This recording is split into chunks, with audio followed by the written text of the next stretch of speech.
Growing up, was there any point in time where God actually answered your prayers? What was it?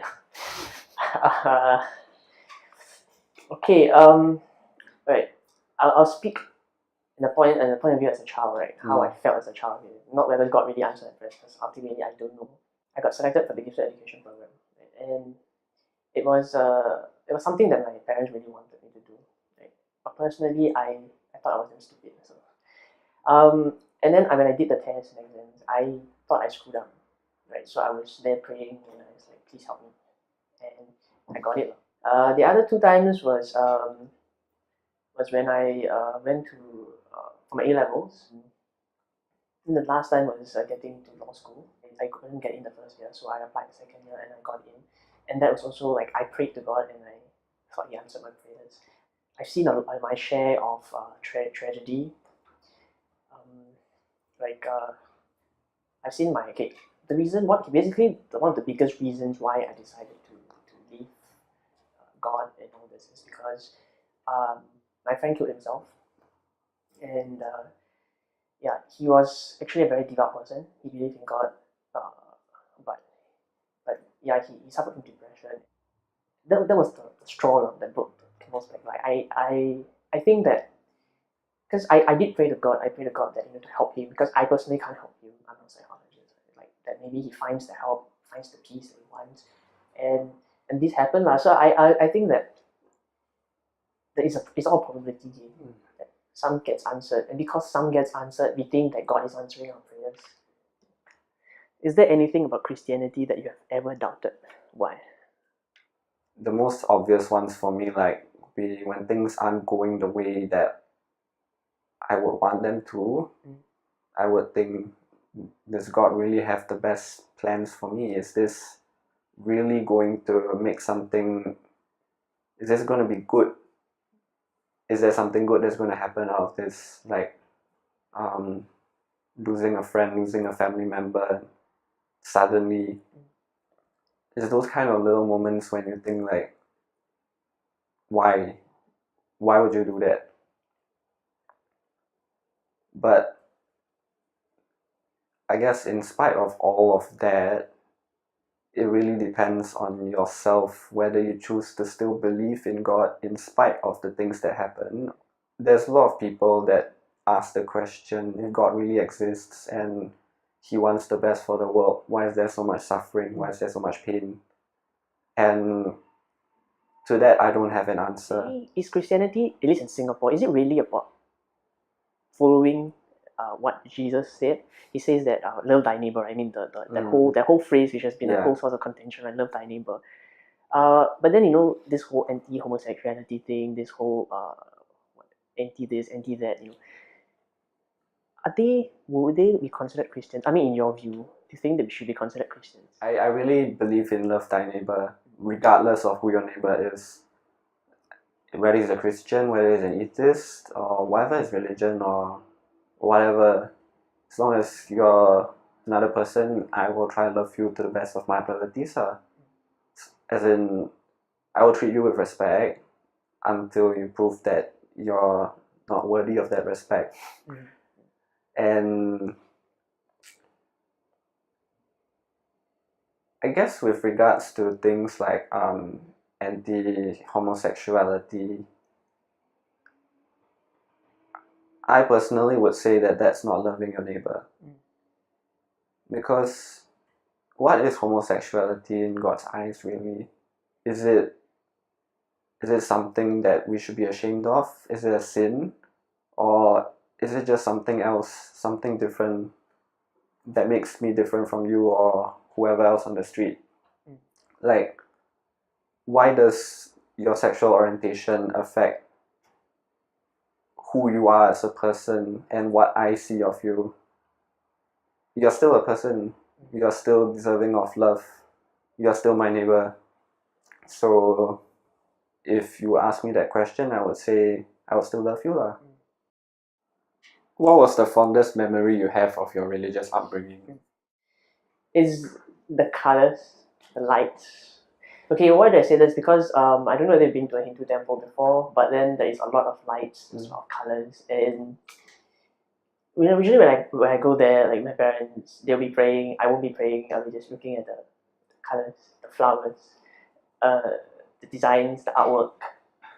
To me, it's a very sensorial thing. Mhm. I like I like things that stimulate the senses.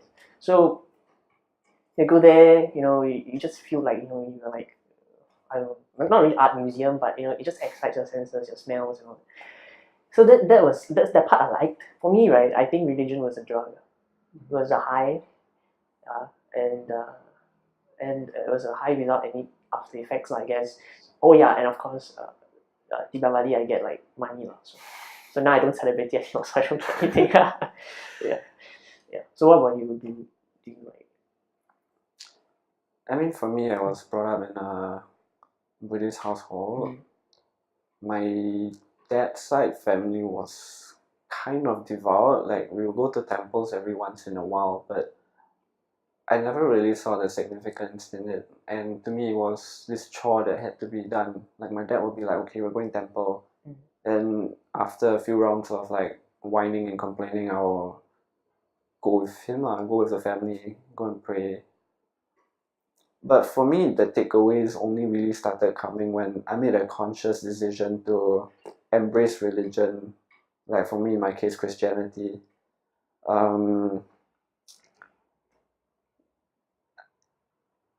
guess it gave meaning.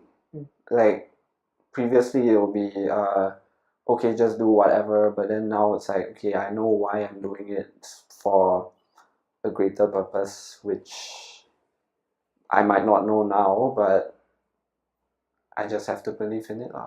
What advice would you give someone who is leaving Christianity?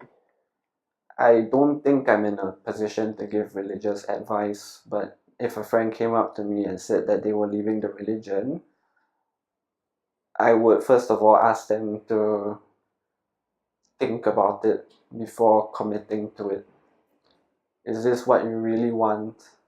Why do you want to do this?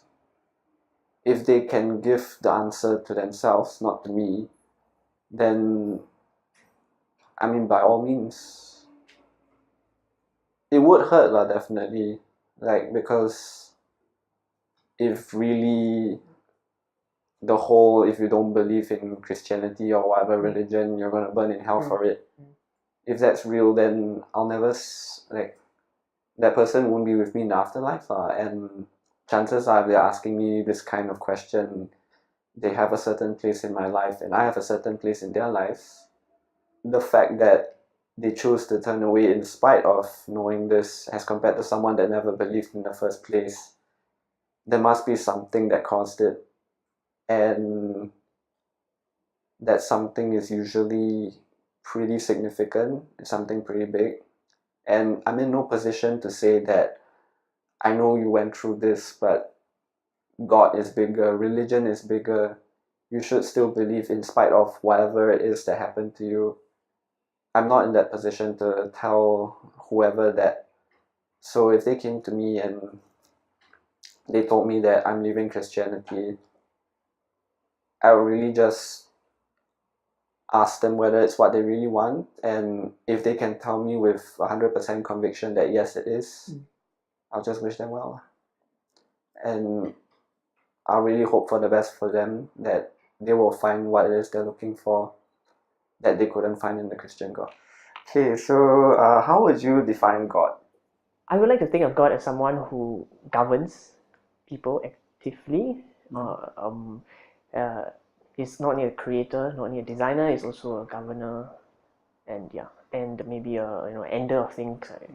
But that's because that's how I view God, and because I was a former Hindu, so that's how they portrayed God to us. The concept of God is really something that you believe in, but you don't see. But because of your belief, you act in a certain way that you might not have otherwise yourself. I mean, for me, I'm a Christian. To me, God is my Heavenly Father. Everything around us, myself included, it's all from Him, His creation. While I am deeply interested in spirituality and religion, I am cynical and suspicious of religion's role as a source of values and morality for us. Homophobia, bigotry, misogyny, and racism all can be justified by texts from holy books. To put it simply, I have lost faith in religion. Honesty and compassion was generously displayed during Raj and Darren's conversation. They have shown me despite differences in our beliefs, we can still have a difficult conversation about faith without losing our decency. In the end, it is how we act that matters. If someone were to ask me how I would define God, my answer will be that God is the goodness in people. Today, I think I see a little bit of God in action. I am one, and this has been SG Narratives.